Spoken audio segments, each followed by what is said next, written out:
Hello! Long time no see, at least on the Polymega journal side. The journal has been pretty quiet this last year because, well, nothing new was going on outside these four walls. I've been using the hardware as my daily driver since it got here with no regrets for about 2 years.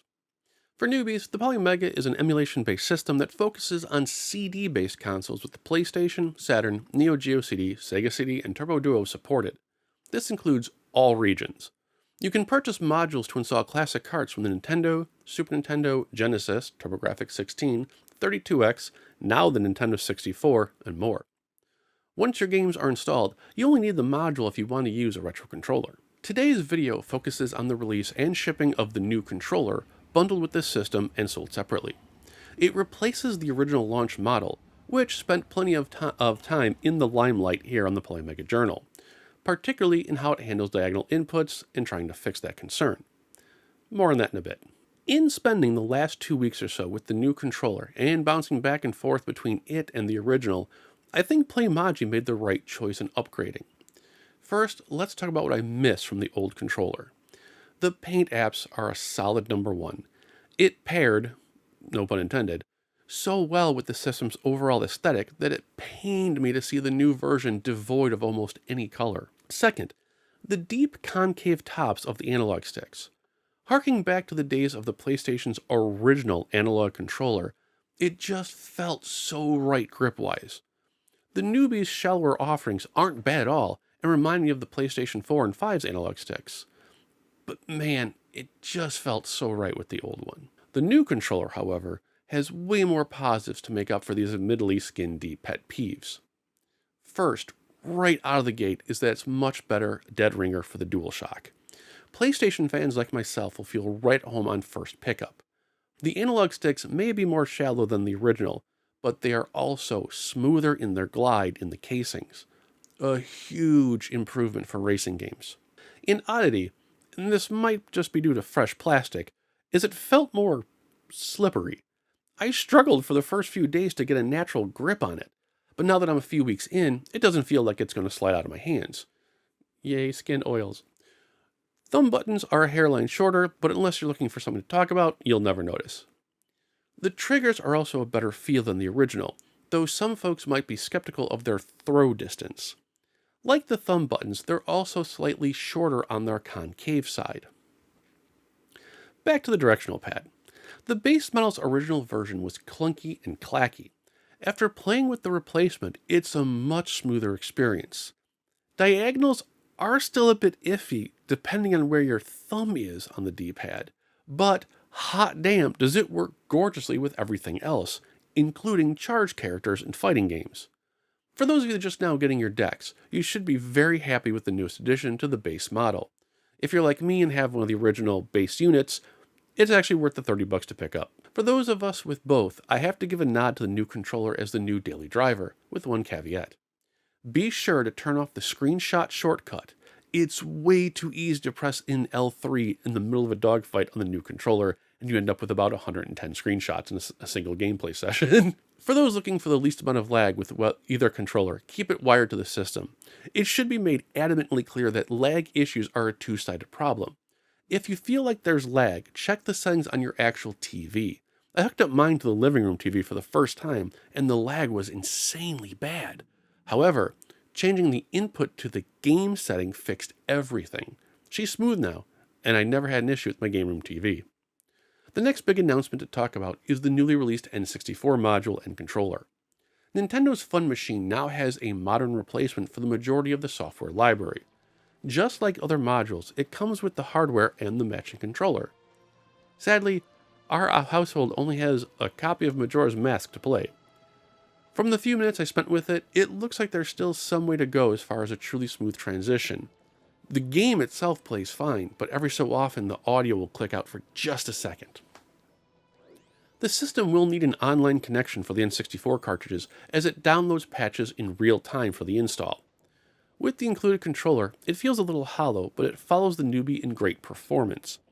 After using both base controllers and the N64 controller to play Majora's Mask, I can say they really did nail it with this one. And if you took one look at it and thought, man, that looks like a Knight's controller from the Saturn, rest easy. It works wonders with that as well. Other minor updates include the collected filter, where the database will only highlight what you have installed or played. A nice touch for those who still have games to purchase and collect and see their digital library actually light up in real time as they're installing. PAL games can now be forced into 60 Hz mode, so it doesn't feel like everything is in slow motion here in the US. Screen rotation is another addition, but your miles will vary on a per game basis. You can now rotate the image and the controls to see if the multiplayer split screen properly expands for more breathing room. I honestly couldn't find a game that works well with it in random testing, but Playmaji showed Sonic 2 damn near gives you an entire extra screen worth of space. This one will more than likely be an exception rather than the rule, but it is fun to mess with just to see what works. More comical, if economical, is the game speed option. With this active, it literally fast forwards the gameplay, allowing tedious grinding in RPGs or cinemas you can't bypass to go by a bit quicker. In some instances, the screen goes black like here in Nectaris, but the audio cues from the game help identify when it's time to slow back down. Some might call it a gimmick, but it's a time-saving gimmick. Lastly is USB dock support. Your favorite digital to audio converter should work via the USB port. I personally haven't tried this option since both my TVs have headphone jacks, so I'll leave that review to those who have it. There are other updates that include a variety of bug fixes, smaller additions, and the usual maintenance, including some hot fixes to the most recent patch.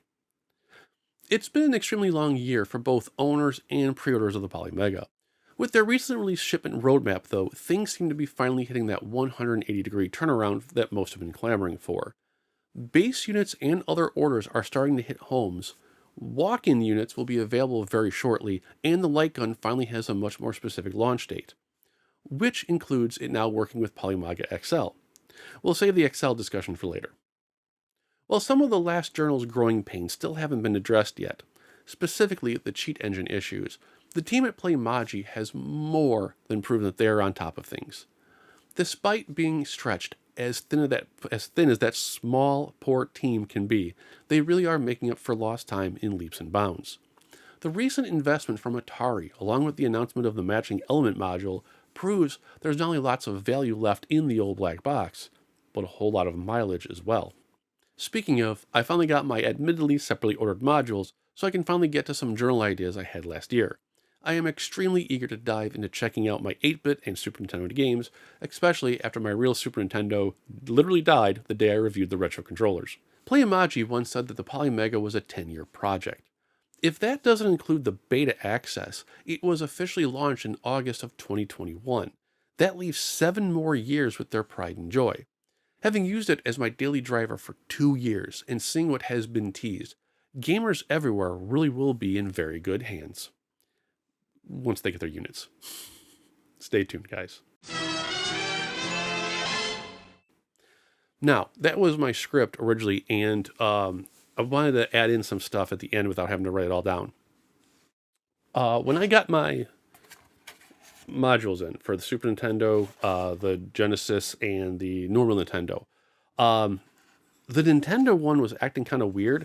All the games would have like a visual glitch, like just real instant, like once every so often. More often than not on the Final Fantasy V import with the language patch added in. My Nintendo deck, however, was pretty brutal. And when this was hooked up,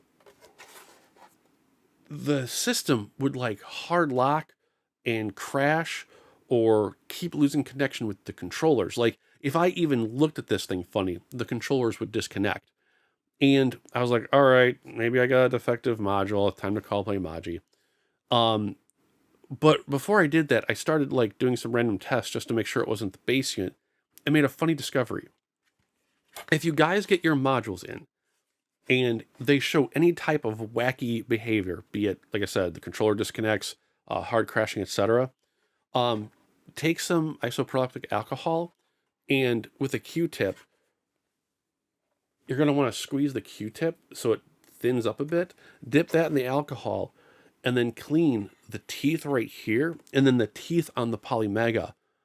I did that just as a fluke because I was already installing, cleaning with the games to install them, and all the problems went away. Like, this works flawlessly now. I don't know if there's something weird in the manufacturing process or if it had something to do with the weather. My particular units had been sitting out in -3 degree weather for about 7 hours before I got home, to get the shipment. So if you're having any issues, just clean them with the IPA and it should work fine. Um, but yeah, I am super stoked. I actually ended up installing all of my games, and then the wife brought in a box with like Mario RPG and Mega Man X of her games, so I got those installed too. And yeah, one of the other last little tidbits I'll leave is from a game rave perspective. The Polymega had pre-installed games from Pico Interactive, and they had been removed from the system due to the licensing expiring.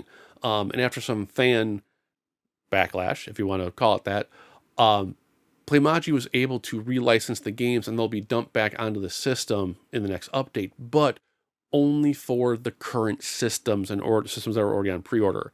Anything after this last set of systems goes out, those games will not be on. So this means two things. One, the Polymega essentially has its ambassador program, just like the Nintendo 3DS did.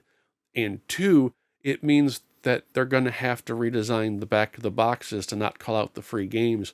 So the Polymega already has system box variants.